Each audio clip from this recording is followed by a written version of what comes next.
It's a Thursday, April 22nd, and the time for your Barbados Today morning news update. One of the island's leading attorneys does not believe Wednesday's murder conviction of former Minneapolis police officer Derek Chauvin will have a major impact on law enforcement practices here. Queen's Counsel Andrew Pilgrim tells Barbados Today it is unlikely there will be a shift in police behavior in Barbados simply because of a guilty verdict in the United States. Chauvin was found guilty of the May 2020 death of George Floyd, whose killing sparked a worldwide movement calling for police reform and racial justice. The recent verdict was welcomed by millions. However, Pilgrim says police officers in Barbados remain untouchable. There are many professions in Barbados that have remained quite untouchable over the years. Lawyers, doctors, police are the three that rush to mind. But in the context of Barbados, the police have always felt that they have had the right to do whatever they please with ordinary citizens. And this has been displayed in the form of police breaking into people's homes with or without warrants, ill-treating people, and not giving them their due. And cases like the Shaquan Cave incident very recently, and I'm not saying that wrong was done in that case, but the fact that it takes so long for a mother to get information on the status of her child and how her child met its death suggests to me that we are not yet ready to deal with these things in the right way, and that the police feel they can do anything and get away with it.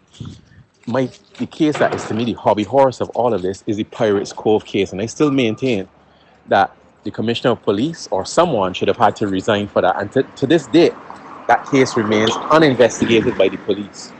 When police could be seen on video kicking people around and dragging them by their dreadlocks, and nothing happens in this country, everybody talks about it on social media for a little while, and we go back to sleep. It would tell me that the case of Chauvin really means nothing to Barbadian authorities, because we still feel that police should be able to do things and get away with it. He called for the establishment of an authority that could investigate such persons. We need an authority that is powerful and capable of investigating the police. And we need an authority that is powerful and capable of investigating lawyers and doctors. And until these things are in place, it is unlikely that the culture of feeling that you're above the law and that you can get away with things is unlikely to change. There is an urgent need for Barbados and small island developing states to think more strategically about ways to revitalize their economies and increase resilience and sustainability. The suggestion from trade and development officials who insist that while tourism should remain a key sector to Barbados's earning potential, greater linkages with other sectors, and increased use of technology and a stronger focus on developing the services industry must be the order of the day. Director of the International Trade Center, Pamela Hamilton, was one of the officials making such a suggestion during the Barbados Coalition of Service Industries Fishbowl Conversation series on Wednesday, which was held under the theme Services for Economic Resilience and Post-Pandemic Recovery. In enhancing services competitiveness for resilience and recovery, the answer is not to move away from tourism, as I've heard some quarters say, but Barbados will remain a tourism economy. That's a reality. The answer is to diversify, modernize, and build sustainability principles into the current industry. And I'd like to share 3 thoughts on what we can do in services sectors to reduce vulnerability and build this resilience and sustainability. The first would be rapid actions needed to revitalize international tourism. The restart of international tourism is already on the horizon, but this does not mean a return to the ways of old. This is an opportunity to rethink the current tourism offering and its alignment with national objectives. The effects of the pandemic are expected to linger for years to come and will make short stay visits less appealing in the immediate future. As such, the offering needs to be adapted to fit the current characteristics of the market and meet future. It's A a top conference official which of will the be, United I'm Nations sure, Conference on really Trade and not Development only is giving the interesting, assurance but that an everything will influential be in place conference. for And we are Barbados to preparing effectively that in order host to start UNCTAD's from 15th May, June quadrennial with conference teasing with later this different year. events. It's the In fact, first week of Acting Secretary October, General but Isabel Durant is already giving Barbados a strong vote of confidence on its ability to pull off the first virtual UNCTAD conference, which normally attracts between 3,500 and 4,000 delegates. It's a conference which will be, I'm sure, really not only interesting, but an influential conference. And we are preparing that in order to start from May, June with teasing with different events. It's the first week of October, but I would like and I wish, ask Madame Motley, that this conference could be really an important milestone on trade and development in the post-pandemic period.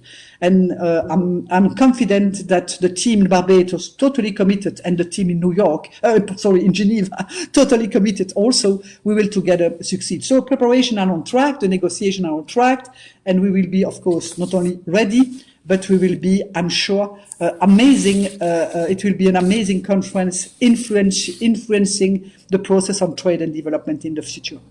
In news now from St. Vincent and the Grenadines. The initial assessment of the cost of damage done by the eruption of the La Soufre volcano is still being tallied. However, Prime Minister Dr. Ralph Gonsalves is estimating the price tag could run into the 100 millions.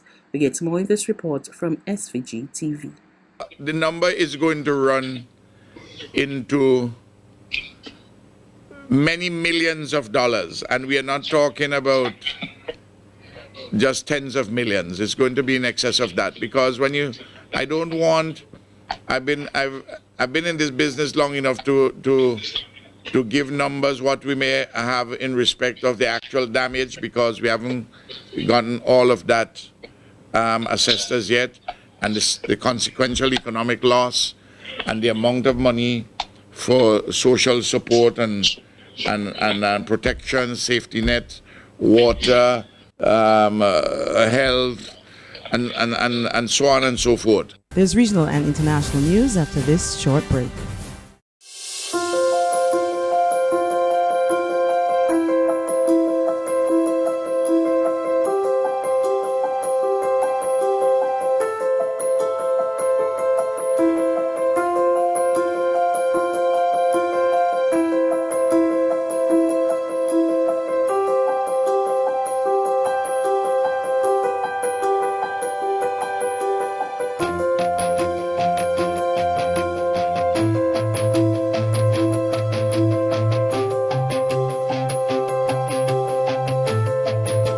Barbados Today, news you can trust. To news from the region, the University of the West Indies Five Islands campus, located in Antigua and Barbuda, is getting set to launch a fourth school in September. We get more from ABS News. The COVID-19 pandemic has not thwarted expansion efforts at the University of the West Indies Five Islands campus. The university's fourth landed campus will launch its fourth school in September. The School of Science, Artificial Intelligence and Computing is the first of its kind across any UWI campus and is now accepting applications.